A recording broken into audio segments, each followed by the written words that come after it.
Assalamualaikum warahmatullahi wabarakatuh. Perkenalkan, nama saya Ditya Fitriani, NIM A21019068. Di video pembelajaran kali ini saya akan menjelaskan materi pengantar akuntansi 1. Diharapkan untuk semuanya dapat menyimak. Pengertian akuntansi.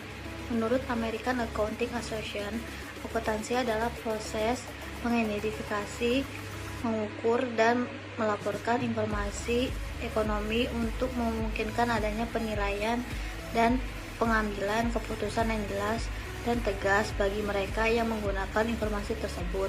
Sedangkan menurut American Institute of Certificate Public Accounting, akuntansi adalah seni pencatatan, penggolongan, peringkasan yang tepat dan dinyatakan dalam satuan mata uang, transaksi-transaksi dan kejadian-kejadian yang tidak bersifat finansial, dan penafsiran hasil-hasilnya. Manfaat akuntansi. Penyelenggaraan akuntansi sangat bermanfaat untuk: yang pertama, mentaati undang-undang. Sebagai warga negara yang baik, kita melaksanakan ketetapan undang-undang. Yang kedua, mengetahui hak-hak dan kewajibannya setiap saat.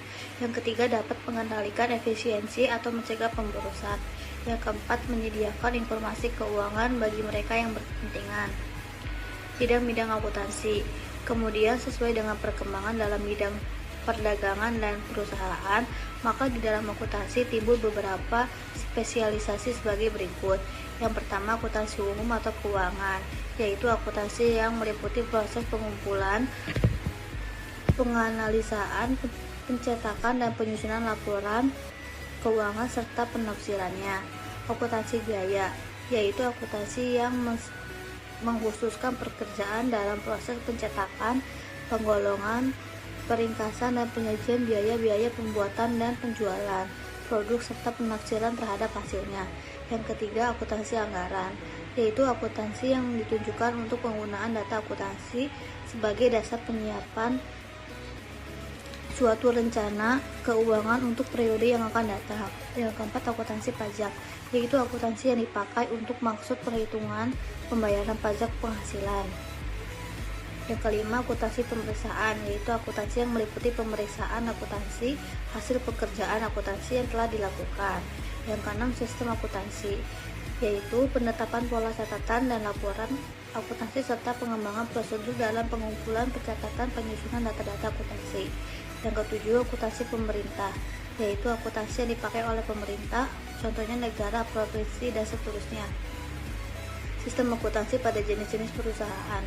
Secara umum ada 3 jenis perusahaan berdasarkan perbadan hukum yang ada di Indonesia, yaitu yang pertama, perusahaan perseorangan atau persero, yang kedua, firma, yang ketiga, persekutuan komaniter atau CV, yang keempat, perseroan terbatas atau PT, yang kelima, koperasi. Persamaan dasar akuntansi. Persamaan dasar akuntansi atau PDA adalah prinsip dasar akuntansi dan elemen fundamental dari neraca yang mencakup aset, kewajiban, dan ekuitas sebuah perusahaan. PDA digunakan sebagai sistem pencatatan akuntansi dasar, artinya setiap transaksi yang dilakukan harus dicatat dalam 2 aspek. Transaksi. Apabila kita perhatikan, transaksi-transaksi yang terjadi dapat disimpulkan atau digolongkan menjadi 4 golongan. Yang pertama, transaksi-transaksi pertukaran atau exchange transaction, yaitu transaksi-transaksi yang menimbulkan perubahan pada harta atau uang tetapi tidak menimbulkan perubahan pada modal. Transaksi-transaksi dapat terjadi sebagai berikut. Yang pertama, antara harta dengan harta, yang kedua antara harta dengan uang, yang ketiga antara utang dengan harta, yang keempat antara utang dengan utang. Yang kedua, transaksi-transaksi pendapatan, biaya dan kerugian atau income, expenses, and loss transaction, yaitu transaksi-transaksi yang di samping dapat mempengaruhi harta atau utang juga selalu mempengaruhi modal. Berikut dibagi menjadi 4 golongan. Yang pertama, penerimaan pendapatan, contohnya penjualan, pendapatan bunga, pendapatan sewa, dan lain-lain. Yang kedua, pendapatan biaya, contohnya biaya gaji, biaya sewa, dan lain-lain. Yang ketiga, penjualan harta atau inventaris dengan menderita kerugian. Yang ketiga ini transaksi-transaksi penambahan atau pengurangan modal. yaitu transaksi-transaksi yang berhubungan langsung dengan pemilik perusahaan dan berakibat terjadinya perubahan pada harta dan modal atau pengambilan penyotoran pemilik. Yang keempat, transaksi-transaksi pemindahan atau transfer transaction, yaitu transaksi-transaksi yang hanya bersifat pemindahan dari suatu hal ke hal lainnya atau ayat koleksi.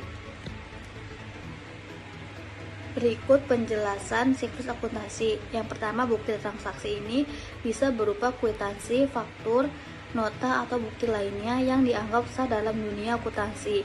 Oleh sebab itu, setiap transaksi akuntansi sebaiknya menggunakan bukti transaksi yang sehingga bisa dicatat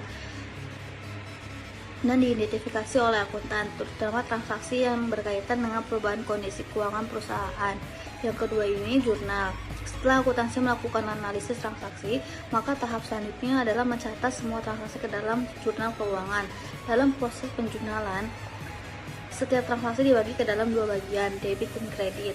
Pencatatan ini bisa dilakukan dalam sebuah jurnal umum. Pencatatan harus dilakukan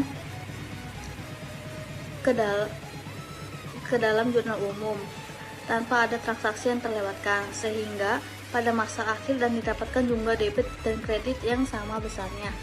Yang ketiga ini, setelah dicatat ke dalam sebuah jurnal, maka kemudian dipindahkan semua ke dalam buku besar. Secara umum, buku besar dapat diartikan sebagai kumpulan rekening pembukuan yang berisi informasi aktiva tertentu yang dicatat dalam satu periode. Yang kedua ini tahap berikutnya neraca saldo.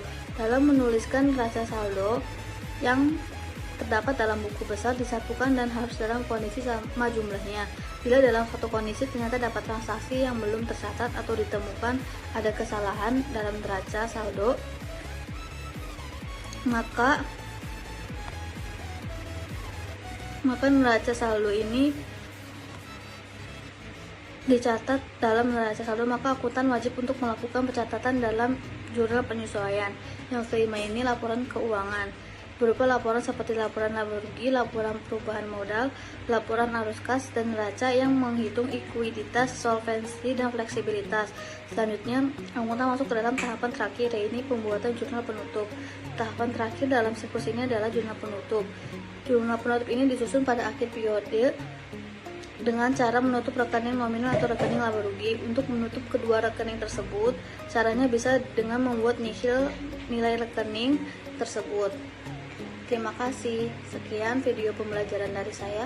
Kurang lebihnya mohon maaf. Wassalamualaikum warahmatullahi wabarakatuh.